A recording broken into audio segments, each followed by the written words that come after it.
Bonjour, vous regardez Tesla Geek. La rumeur agite les groupes de discussion et forums spécialisés de la marque depuis 2 semaines maintenant. La nouvelle version de la Model 3 SR+, rebaptisée Model 3 Propulsion, pourrait être dotée du volant chauffant et des sièges arrière chauffants de série. Eh bien Tesla vient de tuer le suspense en mettant à jour sur son site le descriptif des modèles. Mais ce n'est pas la seule nouveauté du configurateur, puisque Tesla a réévalué les autonomies de ses Model 3 et Y, et devinez quoi, elles sont principalement à la hausse. On voit ça tout de suite après.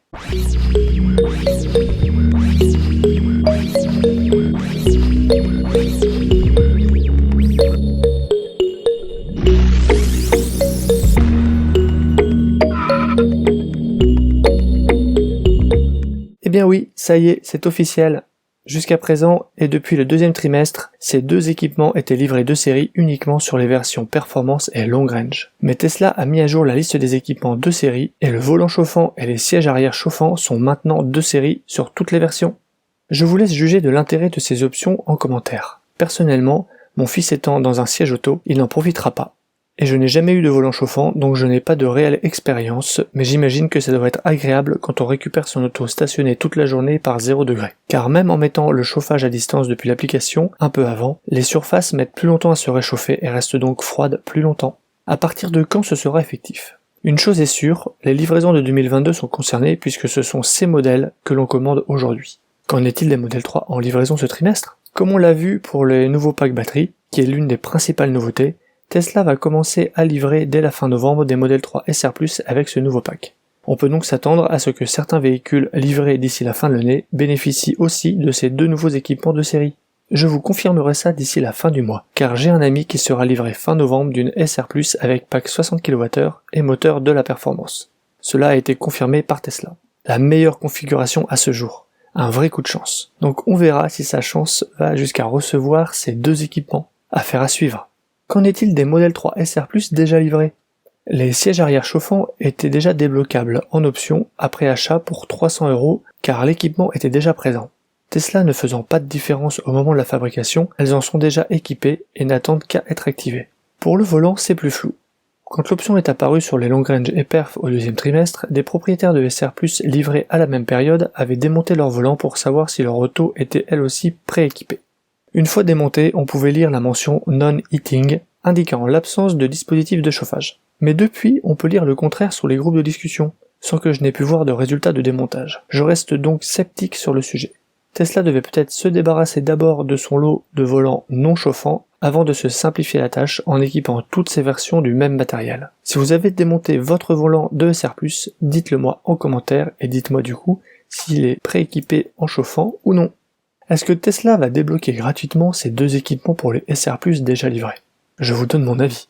Si Tesla a mis ces équipements de série, c'est pour rendre ces modèles plus attractifs vis-à-vis de la concurrence, et recruter de nouveaux clients ou donner envie à leurs clients de renouveler leur SR+.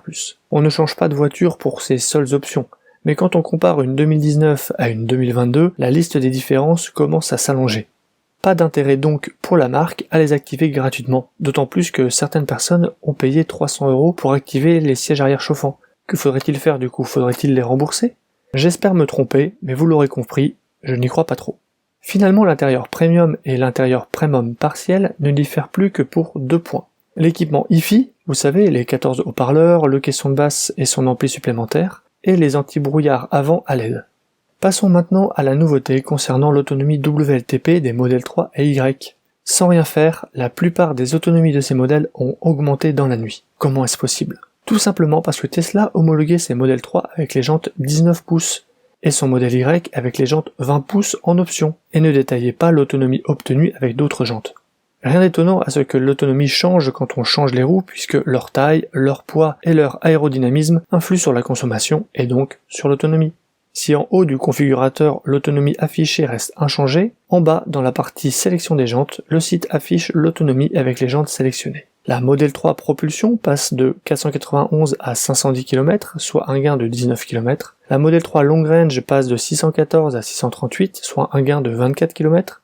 La Model 3 Performance n'est proposée qu'en jantes 20 pouces de série, et son WLTP est passé par conséquent de 567 à 547 km, soit 20 km perdus. Le modèle Y Long Range passe de 507 à 537 km, soit une augmentation de 30 km. Je vous ai résumé ça dans ce tableau. Sur la modèle 3, le gain est proche des 4%, et sur le modèle Y de 6%. Voilà qui a le mérite de poser un chiffre concret sur l'impact des roues sur l'autonomie, même si l'estimation WLTP reste globalement différente d'une utilisation en conditions réelles. Si vous avez choisi l'option jantes, aucun changement pour vous. Mais c'est une bonne surprise pour ceux qui prennent les jantes de base.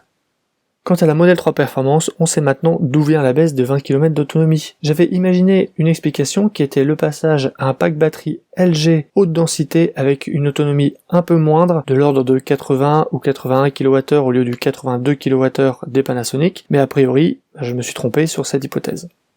Je trouve ça très bien que Tesla communique des autonomies différenciées en fonction des jantes installées. Ça apporte de la transparence et ça aide à comparer. À en croire le site noteteslaapp.com, la version 2021 40.5 à venir comprendrait une amélioration d'autonomie spécifique à la Model 3 Long Range 2021. Affaire à suivre.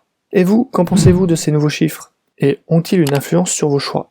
N'hésitez pas à vous abonner et à consulter les bons plans en description de la vidéo. Il y a notamment une sélection d'accessoires pour Model 3 et Y et des bons plans rien que pour vous. Je vous dis à bientôt pour une prochaine vidéo. Si tu as aimé cette vidéo ou que tu veux soutenir la chaîne, mets un like. Tu peux t'abonner pour recevoir les notifications de mes prochaines vidéos et aider la chaîne à être mieux référencée. N'hésite pas à donner ton avis en commentaire. À bientôt!